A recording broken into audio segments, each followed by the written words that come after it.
اس کا عقیدہ یہ ہوتا ہے کہ یہ ہمیں نفع دے گا اور اس کی عبادت کرنے سے ہم اس کے شر سے محفوظ ہو جائیں گے. جیسے ہمارے جو ملک کے اندر رہنے والے دوسرے بھائی ہیں یا مسلم سے، وہ ہر ایسی چیز کی عبادت کرتے جو نفع دیتی ہے. سورج نکلتا ہے، روشنی دیتا ہے تو اس کی عبادت کرتے ہیں.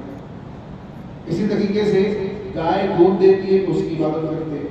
یعنی ہر نفع دینے والی چیز کی وہ کیا کرتے ہیں؟ عبادت کرتے ہیں.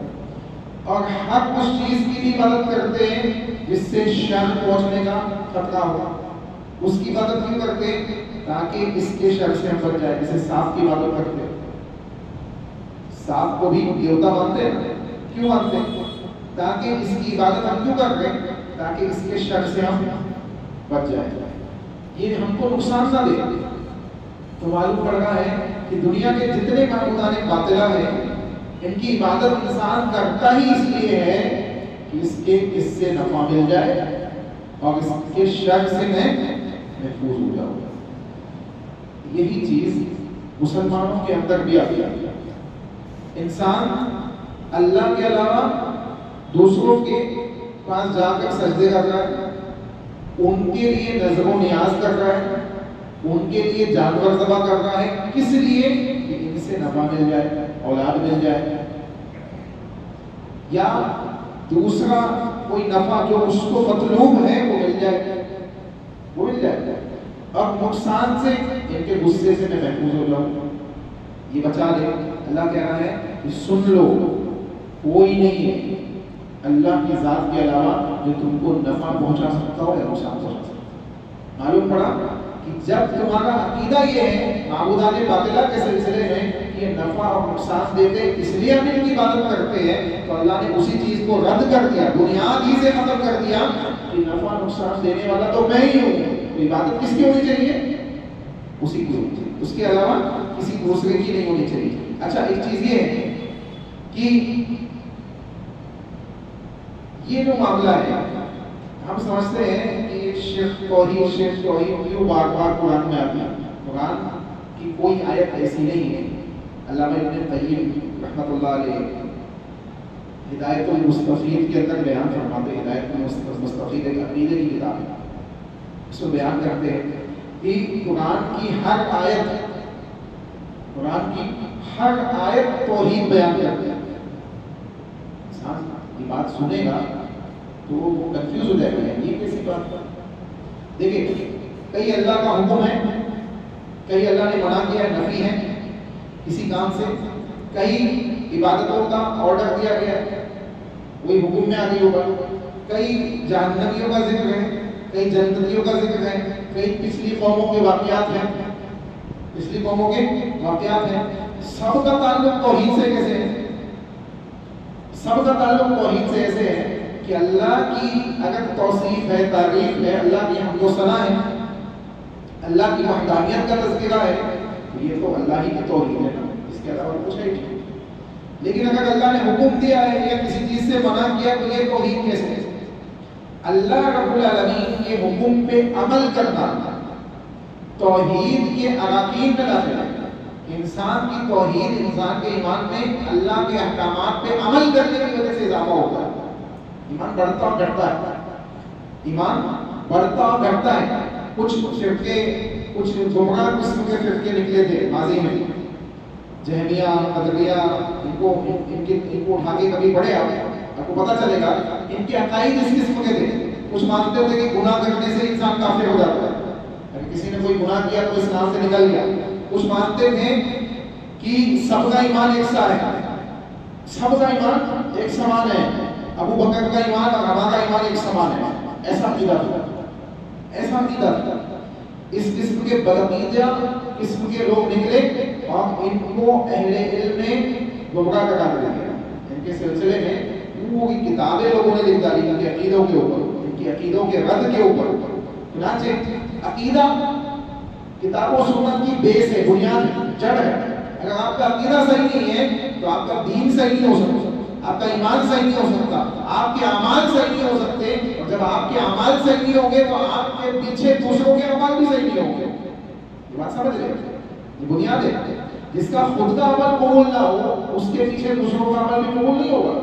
چنانچہ کہا گیا کہ نفع نقصان اللہ کے طرف سے. اچھا منع کیا اللہ نے, تو اللہ نے اگر منع کیا تو یہ توحید کی منہیات ہے کہ وہ کام ہے جو توحید اور ایمان کو کم کرنے والے, اس لیے اللہ نے ان سے منع کر دیا. تعلق توحید سے. اسی طریقے سے جنت کا ذکر ہے تو توحید کی جزا ہے, توحید کی جزا ہے. جہنم کا ذکر ہے تو توحید کی سزا ہے. پچھلی قوموں کا ذکر ہے جس کو اللہ نے بچا لیا یا تباہ کر دیا. بچا لیا تو توحید پہ عمل کرنے کے صلہ میں اللہ نے تحفظ عطا کیا, محفوظ کیا. اور اب سزا دی, قوموں کو ہلاک کیا تو شرک کو اپنانے اور توحید کو چھوڑنے کی وجہ سے اللہ نے ہلاک کر دیا. بتائیے کسی آیت کا تعلق توحید سے ہٹا؟ ہر آیت کا تعلق, بس آپ کو گہرائی سے دیکھنا پڑے گا.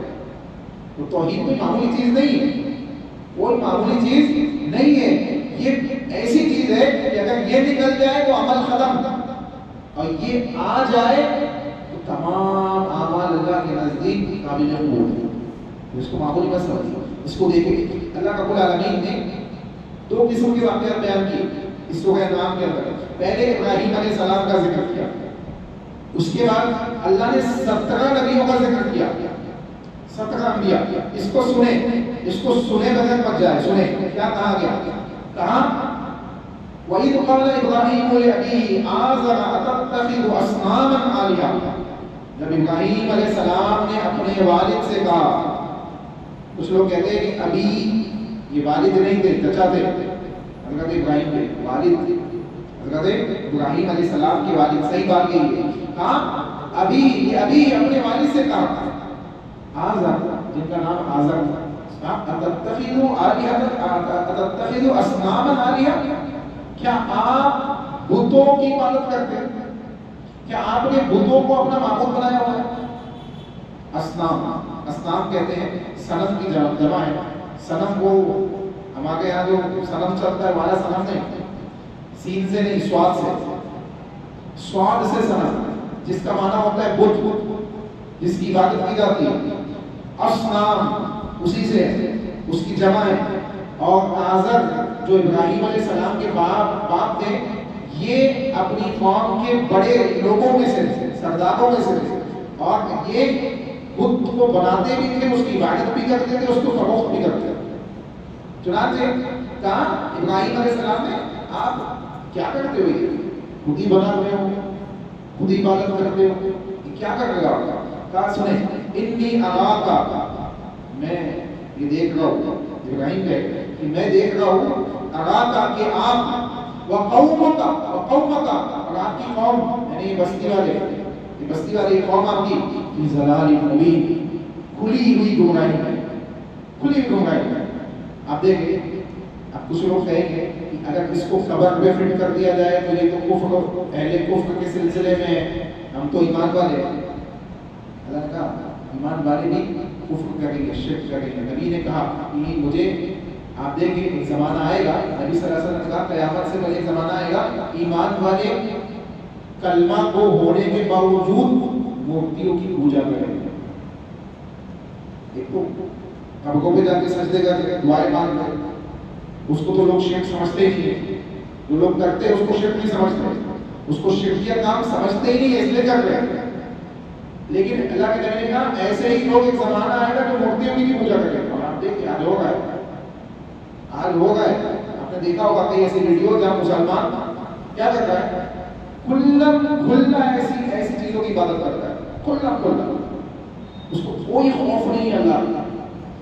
اب بڑے مسلمانوں کے جو آئیڈیل ہے, ہالی ووڈ اور بالی ووڈ کے بڑے آئیڈیل ہے, مسلمانوں کے رہبر ہے, مسلمان ان کو دیکھ کر زندگی گزار رہا ہے, وہ بھی کوئی کرتے. عید آئی تو ادھر مسلمان ہو گئے, دوسرا کوئی تہوار آیا دوسروں کا تو ادھر چلے گئے, تیسرا کوئی تہوار آیا تو ادھر چلے گئے. بھائی چارہ انسانیت کا مطلب یہ نہیں ہے کہ عقیدے میں کمپرومائز کر جائے. بھائی چارہ اپنی جگہ ہے, اخلاق اپنی جگہ ہے, سوسائٹی کے حقوق اپنی جگہ ہے, ایک دوسرے سے محبت، ایک دوسرے سے دعوتی فیلڈ کے معاملات کا انجام دینا اپنی جگہ ہے، توحید میں کمپرومائز نہیں کیا جائے گا۔ نبی صلی اللہ علیہ وسلم مشرکین مکہ کو توحید کی دعوت دے گئے، مشرکین مکہ اپنی امانت لا کے نبی کے پاس رکھ گئے، معاملہ چل رہا ہے، دوسرے معاملات چل رہے ہیں، توحید میں نبی نے کمپرومائز نہیں، چلو میرے پاس امانت لا کے رکھتے ہو تو میں تم مان لیتا ہوں تمہارے معبود کو، ایسا کیا نبی نے؟ نہیں کیا۔ صحابہ کے آپس میں بزنس چل رہے مشرکین سے، توحید سے کمپرومائز نہیں کیا انہوں نے۔ اس بات کو سمجھ لیں کہ توحید سے کبھی بھی کمپرومائز نہیں کیا جائے گا۔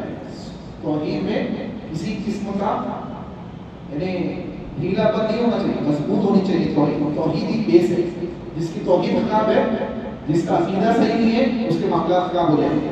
اس کے بعد کہا ابراہیم علیہ السلام نے کیا کہا، سنیں وَكَذَلِكَ نُرِي إِبْرَاهِيمَ مَلَكُوتَ السَّمَاوَاتِ وَالْأَرْضِ وَلِيَكُونَ مِنَ الْمُوقِنِينَ فَلَمَّا جَنَّ عَلَيْهِ اللَّيْلُ رَأَىٰ كَوْكَبًا قَالَ هَٰذَا رَبِّي۔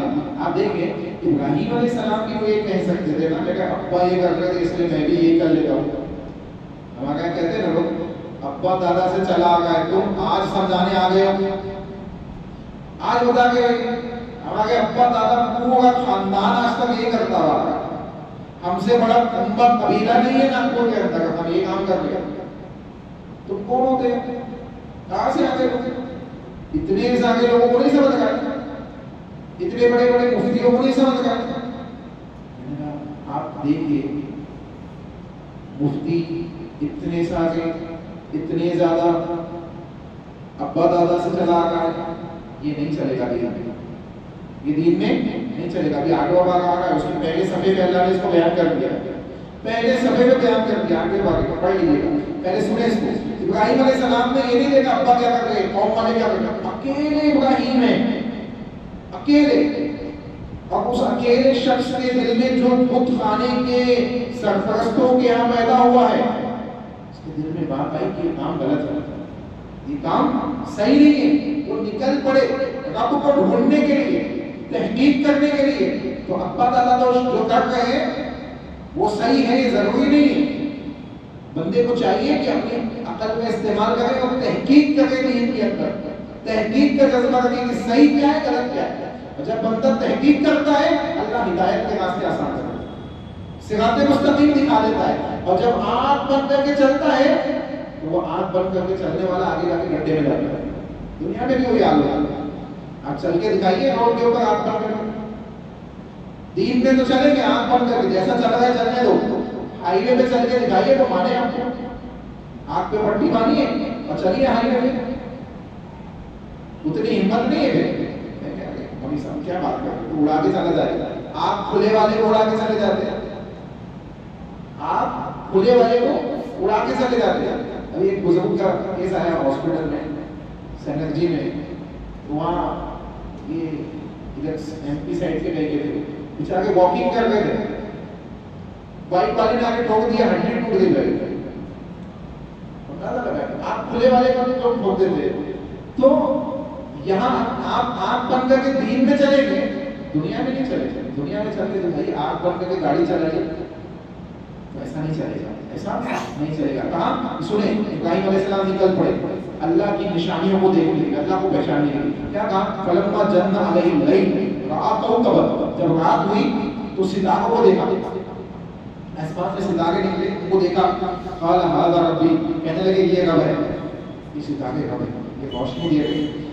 قال هذا ربی فلما افل قال لا احب الافلین، جب یہ ڈوب گئے، یہ چھپ گئے، تو کہا یہ چھپنے والوں سے، ڈوبنے والوں سے میں محبت نہیں کرتا ہوں۔ فلما رأى القمر، جب چاند کو دیکھا، بازغا قال هذا ربی، جب چاند کو روشن ہوتا ہوا دیکھا تو کہا یہ رب ہے۔ تحقیق کا جذبہ دیکھا، کیسے تحقیق ہوگی، کہا یہ رب ہے۔ فلما افل قال لئن لم يهدني ربي لأكونن من القوم الضالين، لأكونن من القوم الضالين۔ اے اللہ یہ چاند بھی ڈوب گیا، چاند ڈوب گیا، اب منی من دعا کر رہے اللہ سے، اگر تو ہدایت نہیں دے گا تو میں تو گمراہ لوگوں میں سو جاؤں گا۔ معلوم پڑا کہ تحقیق کے ساتھ ہدایت کی دعا بھی مانگی، تحقیق کے ساتھ ہدایت کی دعا بھی مانگنی ہے. اور ہم کو تو یہ سکھا دیا گیا کہ نماز میں سورہ فاتحہ مت پڑھو.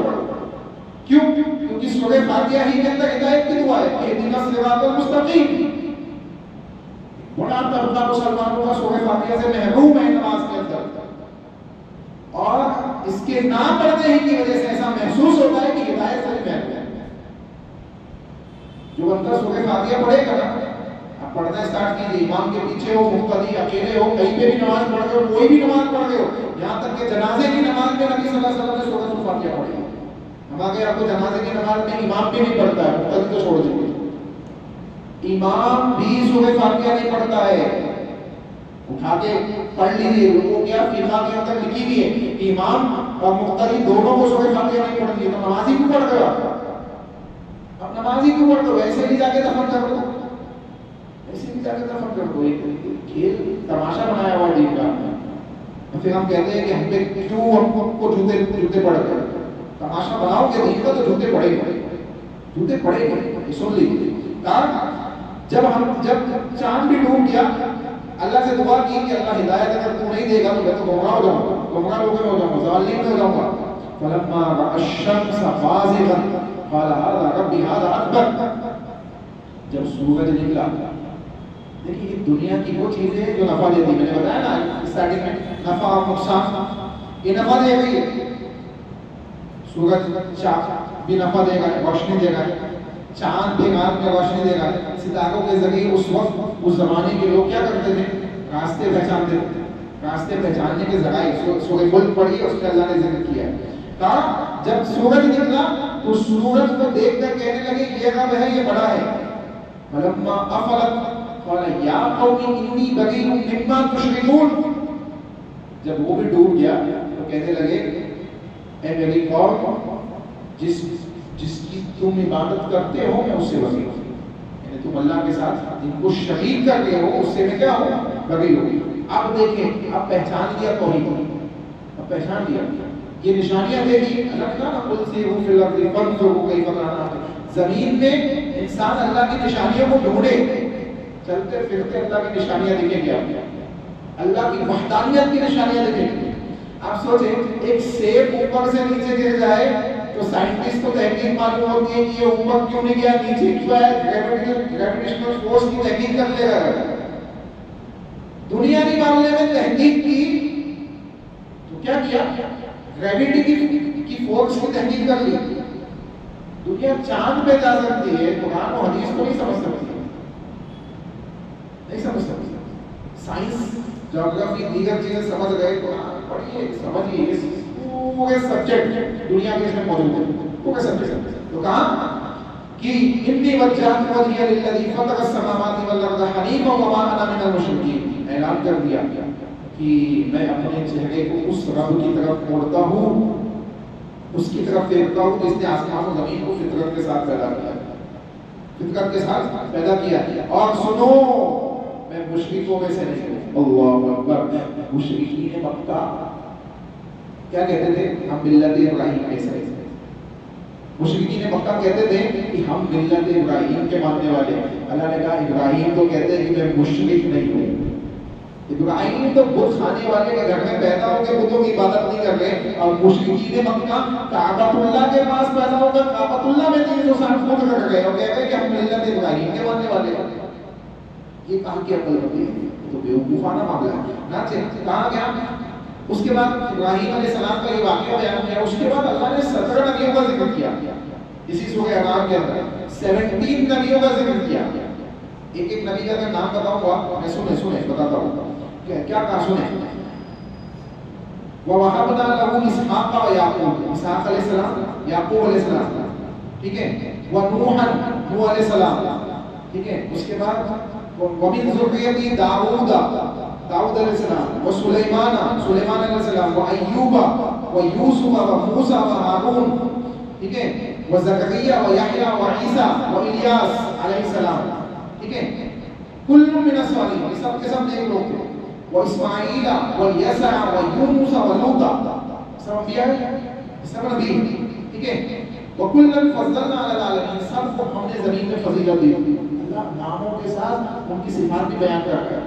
لیکن یہ بتانا مقصد نہیں، آگے جو بات ہے وہ بتانا مقصد ہے. ہم آگے یہاں چلتا ہے نا کہ ہم جیسے بھی زندگی گزار کے کلمہ پڑھے ہیں تو جنت میں جائیں گے جنت میں جائیں گے. ہم آگے ہمارا ضائع نہیں ہوں گے، جنت میں جائیں گے. سنیں کیا ہے، سنیں. اور کسی کو شک ہے تو گھر جا کے پڑھے سورہ انعام کی آیتیں، آیت نمبر 83 سے اسٹارٹ ہو گئی ہیں 91 تک، 83 سے 91 تک. کہاں وَمِنْ آبَائِهِمْ، اور ان کے آبا و اجداد، ان کی ذریات و ذریاتہم و اخوانہم، ان کے بھائی، وَاجْتَبَيْنَاهُمْ وَهَدَيْنَاهُمْ إِلَىٰ صِرَاطٍ مُسْتَقِيمٍ، ہم نے ان کو صراط مستقیم عطا کر دیا، صراط مستقیم پہ لے سب. ٹھیک ہے. اب دیکھیں اس سب کے سلسلے میں اللہ گارنٹی دے رہا ہے کہ سب صراط مستقیم پہ، سب ہدایت پہ. اچھا ایک چیز یہاں سمجھے، ان سب نبیوں کے ساتھ صراط مستقیم کہا گیا، اور صراط راستے کو کہتے ہیں، واحد ہے، ایک راستے کو کہتے ہیں. چار راستے صحیح نہیں ہوتے، ایک راستہ صحیح ہوتا ہے. دین کے اعتبار سے ایک ہی راستہ صحیح ہے. دنیا میں ہو سکتا ہے چار راستے صحیح ہو، ایک جگہ جانے کے لیے 10 راستے ہوں، کوئی مسئلہ نہیں ہوتا ہے. والدین آنا ہے، یہاں سے گھوم کے آئیے، کوئی یہاں سے آ جائے، کوئی یہاں سے آ جائے، کوئی یہاں سے آ جائے.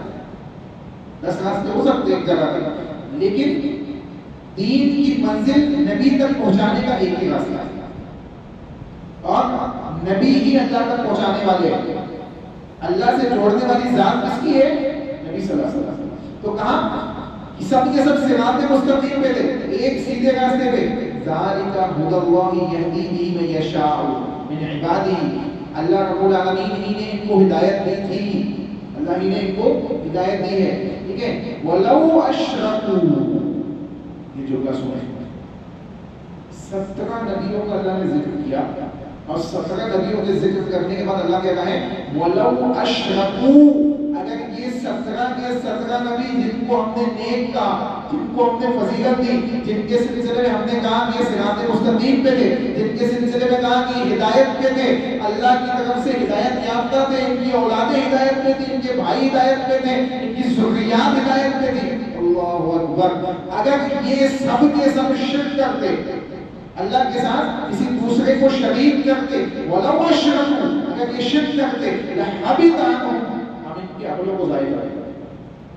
لحبط عنہم ما كانوا يعملون، جو کچھ کام انہوں نے کیے تھے ان کو ہم ضائع کر دیتے، ختم کر دیتے. حبط عنہم ما كانوا يعملون، جو انہوں نے کیا نا، عمل کیا، اگر یہ شرک کرتے تو ان کے اعمال ضائع کر دیتے، ان کے اعمال.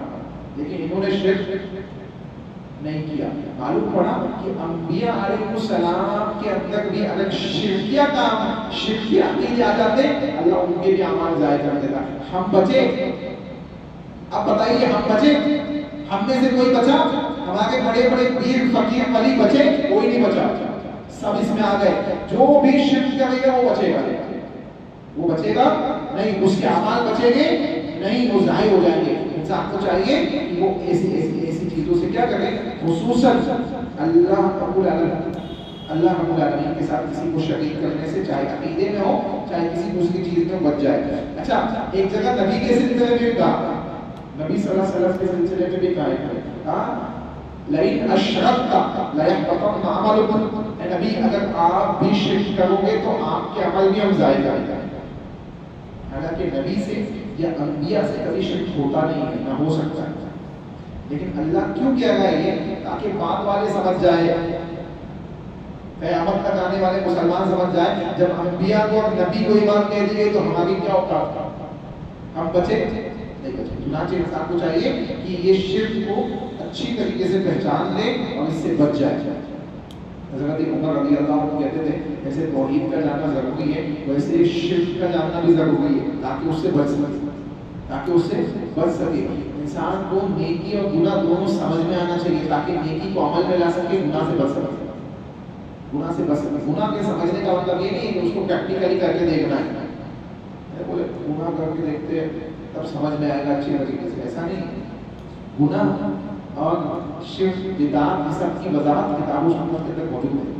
انسان اس کو سمجھ سکتا ہے، آسانی سے سمجھ سکتا ہے اور اس سے بچ سکتا ہے، چنانچہ اس کے بعد اللہ نے بات کہی وما قدر اللہ حق قدرہ، جیسے اللہ کی قدر کرنی چاہیے کہ تم نے نہیں کی. اللہ کی قدر جیسے کرنی چاہیے تو تم نے نہیں کی ہے. مومنین کو چاہیے کہ وہ اللہ کی ویسے قدر کرے جیسا اس کا حق ہے، جیسے اس کا حق ہے. اگر واقعی میں ہم نے اس کے حق کو ادا کر دیا تو اللہ کے نبی صلی اللہ علیہ وسلم نے بیان فرمایا کہ اللہ کا حق یہ ہے کہ اس کی عبادت کی جائے، اس کے ساتھ کسی کو شریک نہ کیا جائے. اور جب بندہ اس حق کو ادا کرتا ہے تو بندے کا حق یہ ہے اللہ کی ذات کے اوپر کہ اللہ اس کو عذاب نہ دے، اس کو عذاب نہ دے اور اس کو جنت میں داخل کرے. اللہ یعذب بہم اللہ یشرک بہ شیئا، اس کو اللہ عذاب نہ دے کیونکہ اس نے شرک نہیں کیا، شرک کیا کام ہے. اس کے بعد آگے کی ابتدا ہوتی ہے وَلَوْ أَنَّنَا نَزَّلْنَا إِلَيْهِمُ الْمَلَائِكَةَ وَكَلَّمَهُمُ الْمَوْتَى وَحَشَرْنَا عَلَيْهِمْ كُلَّ شَيْءٍ. اللہ رب العالمین نے بیان فرمایا کہ دنیا کے اندر کچھ ایسے لوگ ہیں ہر زمانے میں ہیں. نوح علیہ السلام کے زمانے میں تھے، حضرت لوط علیہ السلام کے زمانے میں تھے، اور عیسیٰ علیہ السلام کے، موسیٰ علیہ السلام کے، دیگر انبیاء کے زمانوں کے اندر موجود تھے، اور نبی کے زمانے میں بھی موجود تھے، اور آج بھی ہے. قیامت تک ایسے لوگ رہیں گے. ایسے لوگ اللہ نے کہا اگر ہم ان کے سامنے وَلَوْ أَنَّنَا نَزَّلْنَا فرشتوں کو بھیج دیں، نزلنا الیہم الملائکہ، ہم ان کے سامنے ان کے لیے فرشتوں کو بھیج دیں، وَكَلَّمَهُمُ الْمَوْتَى اور مردے کھڑے ہو کے ان سے بات کرنے لگے. قبروں سے مردے اٹھ کے ان کو بولے اللہ کو مان لو، ہدایت میں آ جاؤ، توحید کو مان لو، اللہ کے ساتھ شرک مت کرو. وَكَلَّمَهُمُ الْمَوْتَى اگر ان سے مردے بات کریں، وَحَشَرْنَا عَلَيْهِمْ كُلَّ شَيْءٍ اور تمام چیزیں ان کے لیے جمع ہو جائے. قُبُلًا مَا كَانُوا لِيُؤْمِنُوا إِلَّا أَن يَشَاءَ اللَّهُ تو یہ سب چیزیں ہونے کے باوجود کہ فرشتے جمع ہو جائے، مردے کھڑے ہو کے بولنے لگے، تمام چیزیں ان کے لیے جمع کر دی جائے، اس کے باوجود یہ ایمان نہیں لائے گا، اس کے باوجود یہ ایمان نہیں لائیں گے. معلوم پڑا کہ اللہ رب العالمین جانتا ہے کہ کون ایمان لائے گا کون نہیں لائے گا، کون لائے گا کون نہیں لائے گا. تو اب تقدیر کا مسئلہ سمجھنا آسان ہو گیا. انسان یہ سمجھتا ہے کہ تقدیر میں جو لکھا ہے وہ میں کر رہا ہوں، ایسا نہیں. جو ہم کرنے والے تھے اللہ نے وہ لکھ دیا، کیونکہ اللہ تو جانتا ہے، ہماری پیدائش سے پہلے سے جانتا ہے کہ ہم کیا کرنے والے ہیں. تو اب تقدیر کو بہانہ بنا کر کوئی گناہ نہیں کر سکتا. تقدیر کو بہانہ بنا کر کوئی یہ نہیں کہہ سکتا کہ میں شرک کر رہا ہوں اس لیے کیونکہ اللہ چاہتا ہے. اللہ نے کہا وَهَدَيْنَاهُ النَّجْدَيْنِ ہم نے دونوں راستوں کی تم کو ہدایت دے دی ہے. دونوں راستے تمہارے ساتھ ہیں، صحیح راستہ بھی ہے، غلط بھی ہے، نیکی بھی ہے، گناہ بھی ہے، توحید بھی ہے، شرک بھی ہے، اور ایمان بھی ہے، کفر بھی ہے. دونوں تمہارے سامنے ہیں. تم دیکھو تم کس کو اپناتے ہو. وَهَدَيْنَاهُ النَّجْدَيْنِ ہم نے وضاحت کر دی ہے، تم کس کو اپناتے ہو تم دیکھو، اور اللہ جانتا ہے کہ تم کس کو اپناؤ گے. کل قیامت کے دن لوگ کچھ لوگ کہیں گے نا کہ اللہ پھر سے دنیا میں بھیج دے، نیک عمل کر کے واپس آؤں گا. اللہ ان کو بھی جانتا ہے کہ اگر بھیج دیا ابھی ہوا نہیں، بھیج دیا تو یہ پھر بھی نہیں کریں گے واپس آنے کے بعد. یہ کیفیت ہے. تو اسی لیے تقدیر کے مسئلے میں انسان کنفیوز نہ ہو. بہت آسان ہے سمجھنا بہت آسان ہے. شرط یہ ہے کہ سمجھنے کی کوشش تو کریں. پہلے دماغ میں لے کے بیٹھے جو لکھا ہے وہی ہونا ہے تو میں وہی کر رہا ہوں جو لکھا ہوا ہے. ایسا نہیں ہے. ہم کو چاہیے کہ ہم اللہ کی ہدایت مانگیں، اپنے گناہوں سے رجوع کریں. کہاں الا ان یشاء اللہ سوائے ان کے جن کو اللہ ہدایت دے، جن کو اللہ ہدایت دے. یعنی نشانی وہ دیکھ دیکھ کے ہدایت اللہ رب العالمین کی مشیت کے تحت ہی لوگوں کو ملتی ہے. ولکن اکثرهم یجہلون لیکن اکثر اس میں سے جاہل ہے. یجہلون کا اللہ نے کہا یجہلون جاہل ہے. معلوم پڑا کہ ایمان سے ہٹے ہوئے، توحید کے خلاف شرک کرنے والے، ایمان کے خلاف کفر کرنے والے اور نیکی کے خلاف گناہ کرنے والے جہل میں مبتلا ہے، جہالت میں مبتلا ہے، جہالت میں مبتلا ہے. تو اگر آپ جہالت سے نکلنا چاہتے ہو، کیونکہ پڑھا لکھا انسان الگ ہوتا ہے، ان پڑھا الگ ہوتا ہے، جاہل الگ ہوتا ہے. انسان بعض اوقات کیا سمجھتا ہے کہ ان پڑھ انسان جاہل ہے. ان پڑھ جاہل نہیں ہے، ان پڑھ جاہل نہیں ہے.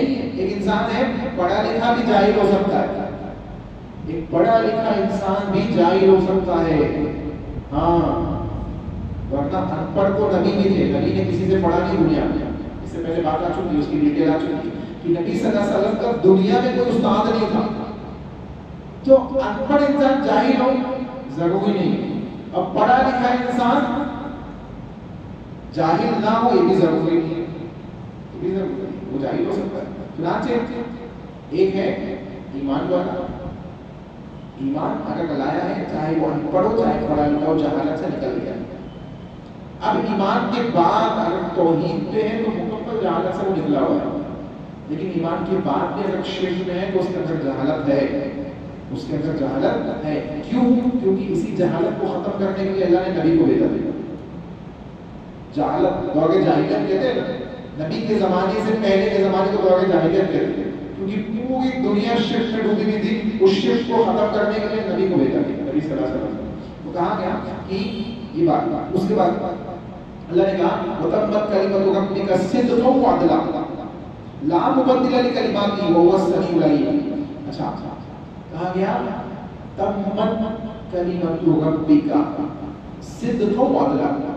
قرآن کو آپ اٹھا کے دیکھیں، دو چیزیں ملے گی، ایک اللہ کے حکم، دوسرا کچھ واقعات، خبر، اس کو خبر ہم کہہ سکتے ہیں، خبر اللہ کی خبر ہے، پیچھے کے واقعات کو یا آگے کے ہو، جنت میں ایسا ہوگا، جنت میں نعمتیں ملے گی، حشر کے میدان میں یہ ہوگا، ہاں اللہ سے سوال کرے گی، جو زندہ دفنائے گی بچیاں ہیں، بِأَيِّ ذَنبٍ قُتِلَتْ، اللہ سے سوال کرے گی آخرت میں، ہاں یہ سب فیوچر والی باتیں، اور ماضی والی باتیں اصحاب کہف کا واقعہ ہو گیا، اصحاب اخدود کا واقعہ ہو گیا، ہاں اسی طریقے سے الم تر کیف فعل ربک باصحاب الفیل، آتی والوں کا واقعہ ہو گیا، سب ماضی والی واقعہ، ماضی کی واقعہ۔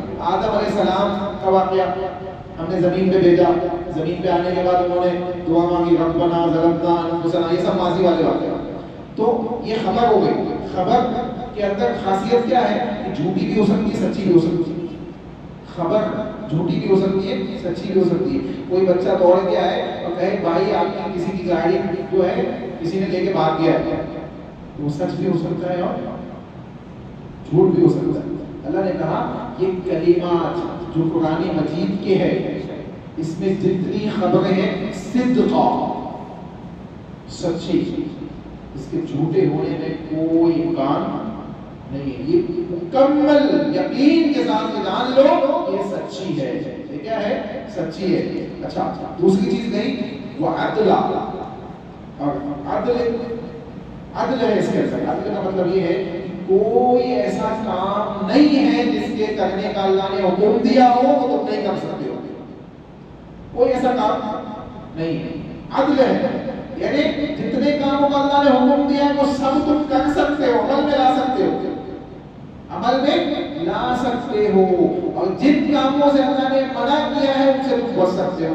نشہ کرنے والا، شراب پینے والا ہے بڑی صاحب، اس کے بغیر تو کام ہی نہیں چلتا ہے، اس کے بغیر نیند نہیں آتی ہے، اس کے ہمارے بیڑی پینے والے افطاری کے فوراً بعد واش روم میں جا کے بیڑی موشن نہیں ہوتے والے صاحب، بنا بیڑی پیے، بنا بیڑی پیے پیٹ صاف نہیں ہوتا ہے۔ اللہ کہہ رہا ہے صدق و عدل، جس سے ہم نے حکم دیا، جس سے ہم نے منع کیا، اس کو عمل میں لانا مشکل ہے ہی نہیں۔ تم نے اپنے اوپر شیطان کو حاوی کیا ہوا ہے، وہ الگ بات ہے، وہ الگ بات ہے۔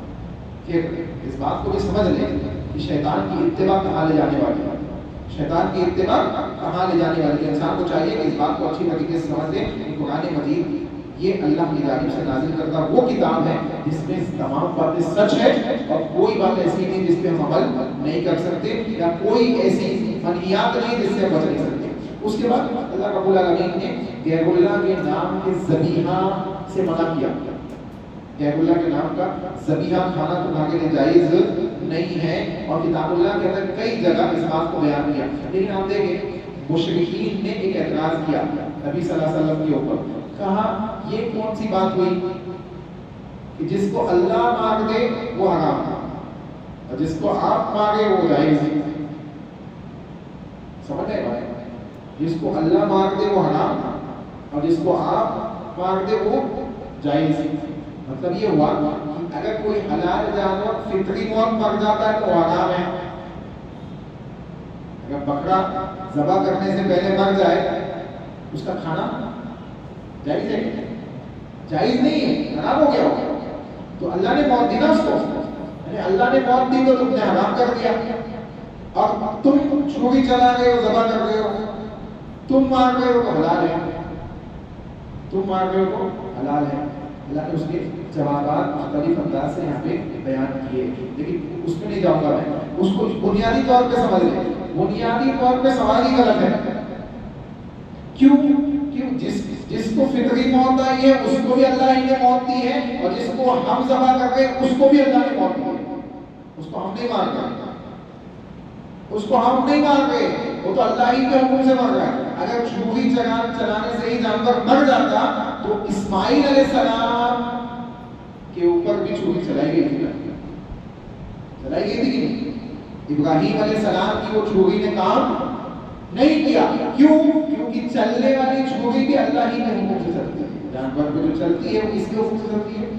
اللہ کے حکم سے. تو معلوم پڑا کہ جانور جس کو ہم ذبح کرتے ہیں وہ بھی اللہ ہی کے حکم سے مر رہا ہے، اور جس کو فطری موت آ گئی وہ بھی اللہ ہی کے حکم سے مر رہا ہے. تو دونوں کا معاملہ ایسا ہی ہے. اب وہ حرام کیوں ہوا، یہ حلال کیوں ہوا؟ وہ حرام اس لیے ہوا کہ اس پہ اللہ کا نام نہیں لیا گیا، وہ پہلے ختم ہو گیا. اور یہ حلال اس لیے ہوا کہ اس پہ اللہ کا نام لے کے ذبح کیا گیا اور اللہ کی رضا کے لیے ذبح کیا گیا، یا اللہ کے لیے ذبح نہیں کیا گیا. معلوم پڑا کہ اس لیے حلال ہو گیا. اس کے بعد کہا گیا کہ اس کے بعد اللہ رب العالمین نے ہدایت کے سلسلے میں ایک اور بات کہی، وَهَذَا صِرَاطُ رَبِّكَ مُسْتَقِيمًا قَدْ فَصَّلْنَا الْآيَاتِ لِقَوْمٍ يَذَّكَّرُونَ لَهُمْ دَارُ السَّلَامِ عِندَ رَبِّهِمْ وَهُوَ وَلِيُّهُم بِمَا كَانُوا يَعْمَلُونَ. اچھا، وَيَوْمَ يَحْشُرُهُمْ جَمِيعًا يَا مَعْشَرَ الْجِنِّ قَدِ اسْتَكْثَرْتُم مِّنَ الْإِنسِ وَقَالَ أَوْلِيَاؤُهُم مِّنَ الْإِنسِ رَبَّنَا اسْتَمْتَعَ بَعْضُنَا بِبَعْضٍ وَبَلَغْنَا أَجَلَنَا الَّذِي أَجَّلْتَ لَنَا قال النار مثواكم خالدين فيها الا ما شاء الله ان ربك حكيم عليم. دیکھیں پہلی چیز بیان کی گئی ہدایت کے سلسلے میں. کہاں کہ سب سے پہلے، اس سے پہلے ایک اور چیز بیان کی گئی، فمن يرد الله ان يهديه يشرح صدره للاسلام. جس کو اللہ ہدایت دینا چاہتا ہے اسلام کے لیے اس کے سینے کو کھول دیتا ہے، اسلام کے لیے اس کے سینے کو کھول دیتا ہے. یعنی اسلام جب سینے میں جب اللہ کی طرف سے ہدایت ملنے والی ہوتی ہے نا، تو بڑے سے بڑے دشمن کے سینے کو اللہ کھول دیتا ہے ہدایت. اچھا، یہ ذہن نہیں بنانا چاہیے کسی کے سلسلے میں کہ ہمارا اتنا بڑا دشمن ہے تو اس کو ہدایت نہیں مل سکتی، ہدایت نہیں مل سکتی. ہاں، کسی پہ بات ثابت ہو جائے الگ بات ہے، اس کے الگ صفات ہیں، الگ اصول و ضوابط، لیکن عام طور پہ ہدایت کسی کو بھی مل سکتی ہے. 100 قتل کرنے والے کو ہدایت ملے گی، ہدایت ملے گی. اسی طریقے سے حضرت عمر بن خطاب رضی اللہ عنہ کتنے بڑے دشمن تھے مسلمانوں کے، کتنے بڑے دشمن. رسول اکرم صلی اللہ علیہ وسلم کو قتل کرنے نہیں گئے. وہ واقعہ ضعیف ہے، اوتھینٹک نہیں ہے. یہ واقعہ جو بیان کیا جاتا ہے ہر جگہ سنتے ہوں گے آپ کہ نبی کو قتل کرنے کے لیے حضرت عمر نکلے، حضرت عمر قتل کرنے نکلے، راستے میں اپنی بہن کے گھر پہنچے. یہ واقعہ اوتھینٹک نہیں ہے، نبی کو قتل کرنے جانے والا واقعہ صحیح نہیں ہے. لیکن دشمن بہت بڑے تھے، بہت مارتے تھے مسلمانوں کو ایمان لانے کی وجہ سے. اور مار مار کے جب تھک جاتے تھے بیٹھ کے کہتے تھے تو تھک گیا وہ اس لیے بیٹھ گیا، اس پہ رحم نہیں کیا میں نے. اتنے سخت دشمن. لیکن جب اللہ نے ہدایت دینی تھی تو سینہ کیا کیا؟ کھول دیا، سینہ کھول دیا. تو نبی کی طرف تلوار لے کے بڑھنے والا معاملہ صحیح نہیں ہے. لیکن وہ قرآن کے جو معاملات ہیں، جو انہوں نے قرآن کی آیتیں سنی اور ایمان داخل ہوا، وہ اس سے پہلے بھی سنتے تھے قرآن، اس سے پہلے بھی قرآن سنتے تھے چھپ چھپ کے، کعبہ کے غلاف کے اندر چھپ کر نبی کی تلاوت سنتے تھے، نبی کی تلاوت. خالد بن ولید جیسا دشمن، خالد بن ولید رضی اللہ عنہ جیسا دشمن. حضرت خالد بن ولید خود بیان کرتے ہیں کہ میں یہ سوچتا تھا کہ کون سی ایسی غیبی طاقت ہے جو ان مسلمانوں کے ساتھ ہے. یہ نماز پڑھ رہے جنگ کے میدان میں اور ہمارا دل چاہتا ہے کہ حملہ کر لے، لیکن ہم حملہ نہیں کر پا گئے، ہم حملہ نہیں کر پا گئے. اور یہ قریب تعداد میں ہو کے ہم پہ غالب آ جائے. کون سی ایسی غیبی طاقت؟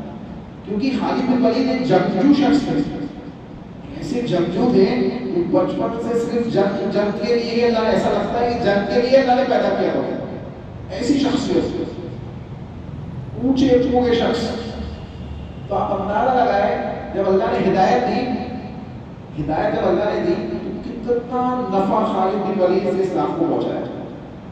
تو ضروری نہیں ہے کہ کوئی بہت بڑا دشمن ہے اسلام کا تو وہ مسلمانوں کا دشمن ہے تو اس کو ہدایت نہیں مل سکتی. یہ سمجھے کہ اگر اس کو ہدایت مل جائے تو جتنا اس نے نقصان پہنچایا اس سے زیادہ یہ فائدہ بھی پہنچا سکتا ہے. وہ آپ نے سنا نا بابری مسجد پہ حملہ کرنے والا ایک شخص تھا، اس کو اللہ نے ہدایت دی، اس نے یہ تہیہ کیا کہ میں 100 مسجدیں بناؤں گا، میں 100 مسجدیں بناؤں گا. تو اس کو اللہ کہاں سے نکال کے لے آئے، کہاں سے ہدایت دے دے. یہ ہم کو چاہیے کہ ہم ایسے بڑے بڑے جو جتنے دشمن ہیں سب کے لیے دعا کریں کہ اللہ تیرے نزدیک ان میں سے جو محبوب ہے اس کو ہدایت دے. اگر یہ ہدایت کے لائق نہیں ہے تو ان سے ہم کو نجات دے دے، بچا لے، نجات دے دے، دونوں دعا مانگے. اگر ہدایت کے لائق ہدایت دے، نہیں ہے تو نجات دے.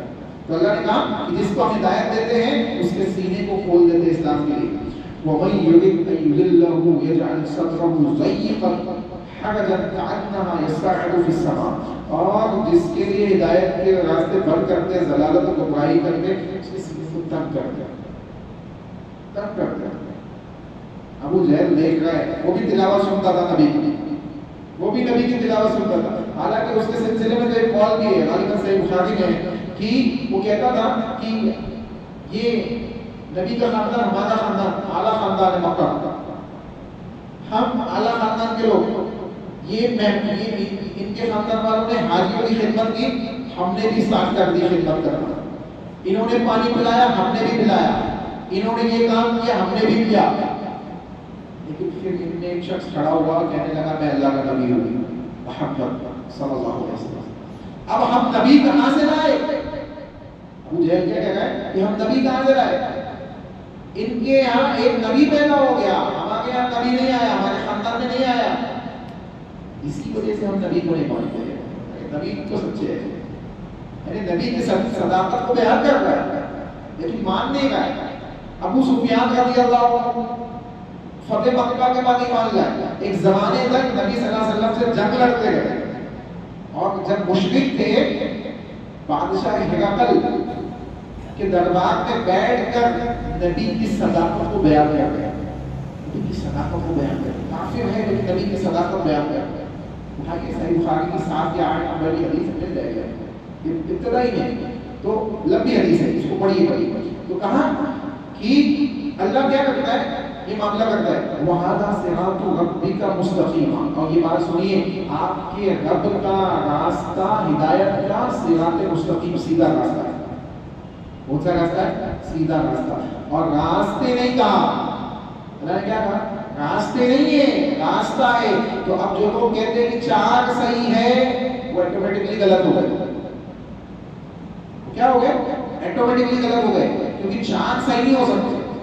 ایک امام کہہ رہا اوپر ہاتھ باندھو، دوسرے کہہ رہے نیچے باندھو، تیسرے کہہ رہے چھوڑ دو، چوتھے کہہ رہے 5ویں کچھ اور کہہ رہے. چھٹا 5واں آگے کہے کہ 4 صحیح ہے. ایک کہے ابھی دن ہے، دوسرا کہے دوپہر ہے، تیسرا کہے شام ہے، چوتھا کہے رات ہے، 5واں کہے 4 صحیح ہے. عقل قبول کرتی ہے نہیں کرتی. کتنی مثالیں چاہیے آپ کو. کوئی کہے یہ مائک ہے، کوئی کہے سائیکل ہے، کوئی کہے بائک ہے، ہاں، اور کوئی کہے کچھ اور، بیل منڈی بنا دے اس کو. 5واں کے کہے 4 صحیح ہے. عقل قبول نہیں کرتی.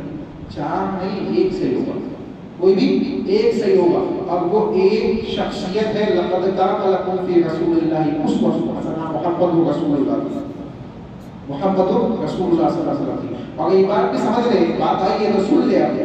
ان چاروں نے ائمہ نے، ان چاروں ائمہ دین نے اللہ ان کے اوپر رحمتوں کو نازل کروائے، چاہے امام ابو حنیفہ رحمۃ اللہ علیہ ہو، چاہے امام مالک رحمۃ اللہ علیہ ہو، چاہے امام شافعی رحمۃ اللہ علیہ ہو، چاہے امام احمد بن حنبل رحمۃ اللہ علیہ. جس ترتیب سے نام لیا اسی ترتیب سے جن کے زمانے سب سے پہلے امام ابو حنیفہ رحمۃ اللہ علیہ، اس کے بعد امام مالک رحمۃ اللہ علیہ، اس کے بعد امام شافعی رحمۃ اللہ علیہ، اس کے بعد امام احمد بن حنبل رحمۃ اللہ علیہ۔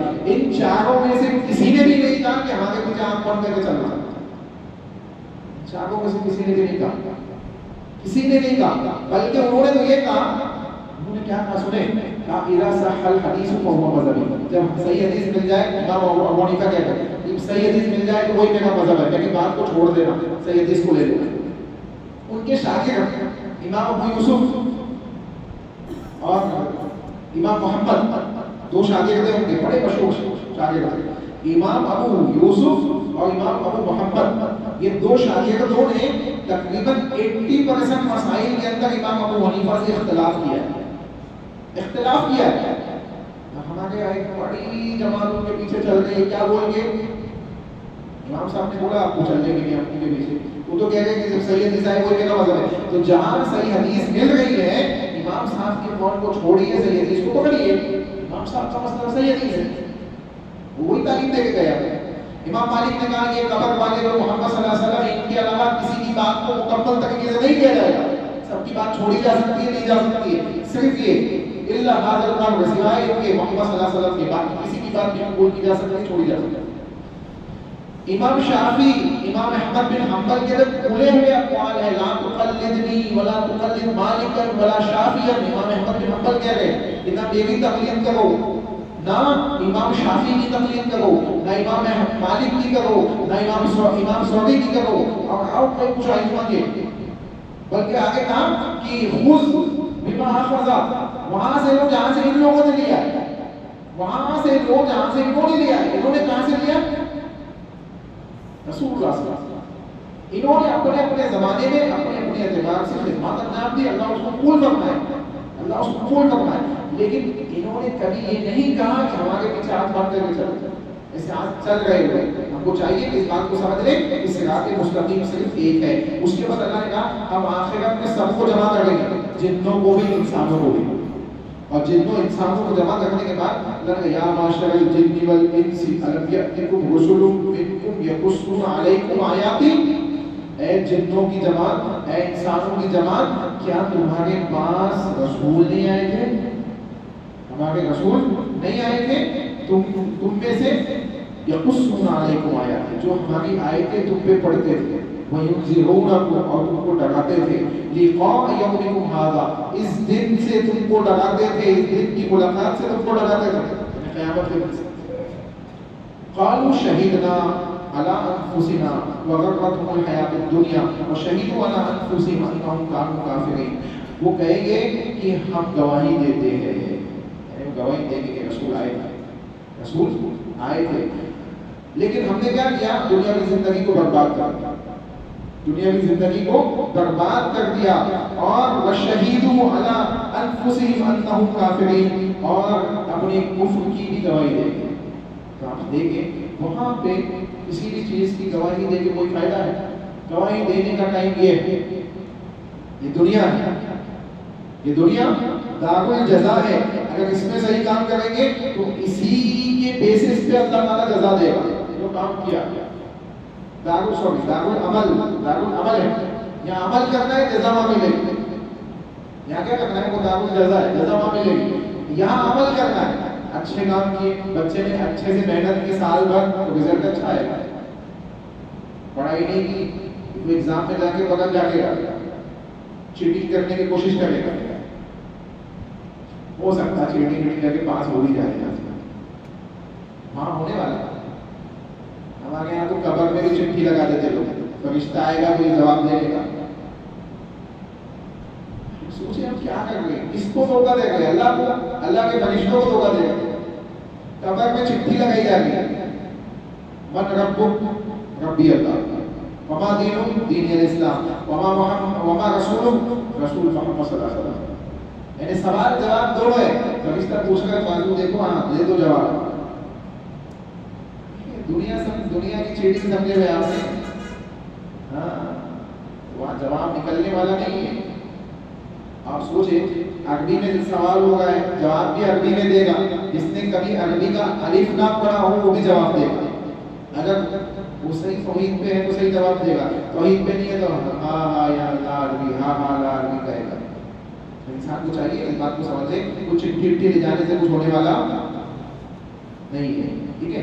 اب آگے کئی باتیں اور ہیں انشاءاللہ کل کے درس میں ہم دیکھیں گے۔ اللہ سے دعا ہے کہ جو باتیں ہم سنتے ہیں کہی جاتی ہیں، کہنے والے کو سننے والوں کو اس پہ عمل کرنے کی، عمل صالح کرنے کی توفیق عطا فرمائیں، اور جس طریقے سے ہم یہاں بیٹھتے ہیں اللہ کی کتاب کو سننے کے لیے، اللہ اس کی جزائے خیر ہمیں عطا فرمائیں، دنیا و آخرت میں کامیابی کا ذریعہ بنائیں، جنت الفردوس میں ہم سب کو اسی طریقے سے جمع فرمائیں، آمین۔